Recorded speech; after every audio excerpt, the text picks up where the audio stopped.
보세요. 자, 우선 그 본인이 몸담았던 그 조직, 그분들은 그대로 활동하고 있을 거예요. 자, 그래서 직간접으로 소통이 안 된다고 볼 수는 없죠. 우리 대한민국의 그 이런 사회 구조상. 몸담았던 조직이라는 게 거기에다가 어떤 지금 말씀이신지. 이 법제처라는 데가 어떤 데입니까? 법제처라는 것은 예를 들면 의원적 법안에 대한 검토라든가 여러 가지 국가 법제도에 여러 가지 해석상 문제가 있을 때 판단해주는 그런 자리예요. 자, 지금 수많은 법적인 어떤 문제가 다 지금 이재명 대통령 주변에 얽혀 있어요. 예? 잘 아시는 대로 5개의 사건에 12개 혐의로 지금 재판을 받고 있는 그분을 변호하던 분 아닙니까?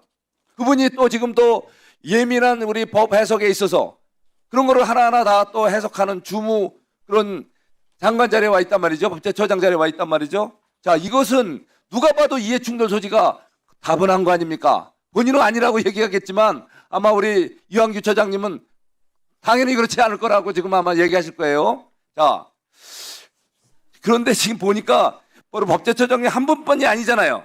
지금 저 이재명 대통령 되기 전에 변호인단에 있던 이태영 비서관, 변호사, 민정 비서관 돼 있어요. 대통령실. 전치영, 또 선거법 관련 재판 받는 분, 변호하던 분, 공직기강 비서관. 이장영, 대북송금 사건 담당 법무비서관. 이찬진, 대북송금 변호사, 금감원장. 김희수 국정원 기술실장. 조상호 법무부 장관 정책보좌관. 차지훈 주의연대사. 이게 무슨 대한민국 공직이 사유물입니까? 옛날에 물론 미국 그 건국초에는 그 전리품이라고 그래 갖고요. 우리 저 선거에 이기면은 선거에 도왔던 분들 이렇게 공직을 주는 게 있어요. 그런데 그분들이 이렇게 범죄를 저진 대통령을 변호하던 사람들이 아니에요. 도대체 범죄를 저지르고서 재판을 받고 있는 대통령이 자기를 변호하던 변호사들을 공직 구석구석에 그것도 이해충돌 소지가 직접 있는 법제처장 같은 자리 거기다가 대통령실에 우르르 갔다 성사듯이 자리를 메꿨단 말이에요. 이게 나랍니까? 네, 답변하겠습니다. 정말 이게 말이 안 되죠. 예? 거기다가 지금 뭐 이게 예?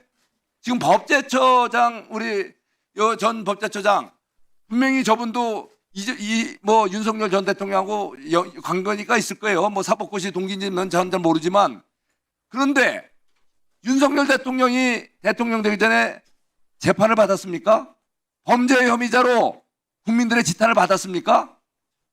그런데 저분이 법제처장 됐는데 법률 지식이 공부하고 충분하고 훌륭해서 법제처장을 임명했는데 저분을 보고 윤석열의 호위무사라고 야당 의원들이 당시 공격하고 매도하고 공격을 했어요. 자, 그런데 지금 어떻습니까? 대한민국 대통령이 범죄 5개 사건에 연루되고 12개 혐의 있는 대통령이 그런 대통령이 세상에 어디 있어요? 대한민국 역사에 없었고 세계적으로도 유례가 드물어요. 근데 그분을 부연했던 분들이 온 그 공직을 다 둘러싸고 심지어 법을 예민한 해석을 하는 법제처장에 바로 변호를 했던 분이 이 자리에 와 있는데 본인은 답변하겠습니다. 먼저 그 이재명 대통령이 범죄 들어봅시다. 본인의 저는 이거는 완벽한 이건 이해충돌이라고 보는데 본인은 어떤 식의 항변을 할지 한번 그러면 얘기해 보세요. 나 국민들께서 불편하고 있으니까 대신 이완규 우리 전 법제처장님 이번에 대해서 한마디 하실 말씀 있으면 한마디 해주세요. 할 말은 많습니다만 하지 않겠습니다. 예, 답변하겠습니다. 예, 네, 충분히 시간을 갖고 얘기하세요. 예, 대통령인들 다 국민들 알고 있지만 한번 들어봅시다. 예, 그 이재명 대통령이 답변하십시오. 예, 그 범죄를 저질렀다는 건 전혀 동의하지 않습니다. 그 유례가 없다는 것은 그만큼 우리나라 검찰권 범죄가 아니에요? 그렇습니다. 다 무죄입니다. 예, 그렇습니다. 그럼 어거지로 검찰들이 심지어 가장 대표적인 그 대장동 사건 같은 경우에는 뭐 제가 이제 변호인단을 했기 때문에 잘 압니다. 그 가장 그 민간 대장동 업자들하고 사이에서 한번 만난 적도 없음에도 불구하고 돈 한 푼 받은 적이 없음에도 불구하고 수백억의 배임죄로 기소를 하고 뭐 제3자 뇌물죄로 기소를 했습니다. 이건 유례가 없다는 것은 이재명 대통령이 유례가 없는 것이 아니고 이재명 대통령을 그렇게 무고한 대통령을 그렇게 검찰권을 남용해서 기소한 우리나라 검찰의 이례가 없는 것입니다. 그리고 그 대통령이 그 인사에 대해서 말씀하셨는데 뭐 보훈 인사라든가 무슨 뭐 그 변호인에 대한 무슨 뭐 보답이라고 일각에서 얘기하시는데 그 부분에 대해서 전혀 동의하지 않습니다. 물론 대통령 입장에서 볼 때는 당연히 잘 아는 사람들 그리고 같은 가치관, 같은 소신을 갖고 있는 사람들을 같이 일하고자 하는 그런 필요가 있을 것입니다. 전 단순히 대장동 변호인을 했기 때문이 아니라 사법연수원 시절부터 같이 활동하면서 같은 생각을 나눴고 같은 가치관이 있는 것을 확인하고 그렇고 오랫동안 또 법원에서 법률 관련 일을 했기 때문에 그런 것 때문에 법제처장으로 임명을 한 것이지 무슨 보온이라든가 뭐 보답이라든가 그런 차원에서 한 것이 전혀 아닙니다. 그런 차원에서라면 지금 대장동 변호인들 모두 다 공직에 있어야 되겠죠. 저만이 있습니다. 그리고 아까 그 다른 분들의 경우에 뭐 그렇게 모아놓으니까 숫자가 많은 것처럼 보이지만 전체 수백 개, 수천 개의 공직에 비하면 굉장히 미미한 수치입니다. 예. 네. 마무리해 주십시오. 송석준 의원님.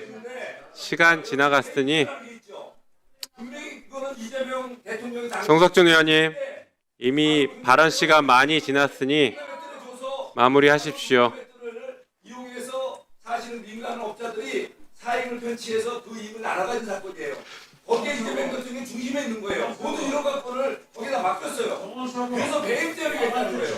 그래서 지난 자, 송석준 의원님. 좀 정리해 주십시오. 모범을 보이셔야 됩니다.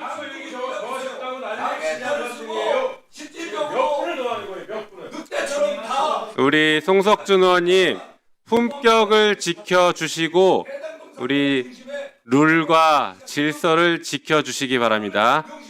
자, 그만 말씀하시고요. 자, 이완규 증인 그 윤석열 검찰총장 시절에 변호인 하지 않았어요? 징계 사건? 징계 사건 변호했습니다. 변호인 했죠? 그리고 장모 최은순, 윤석열 장모 최은순 변호인 했죠? 아닙니다. 변호인 안 했어요, 그거는? 네, 그건 아닙니다. 네, 그건 확실합니까? 네. 네. 어쨌든 간 윤석열 검찰총장의 징계 사건에 변호인을 했고 변호인단을 아예 이끄셨던 것 같아요. 맞죠? 변호인이었습니다. 네. 들어가십시오.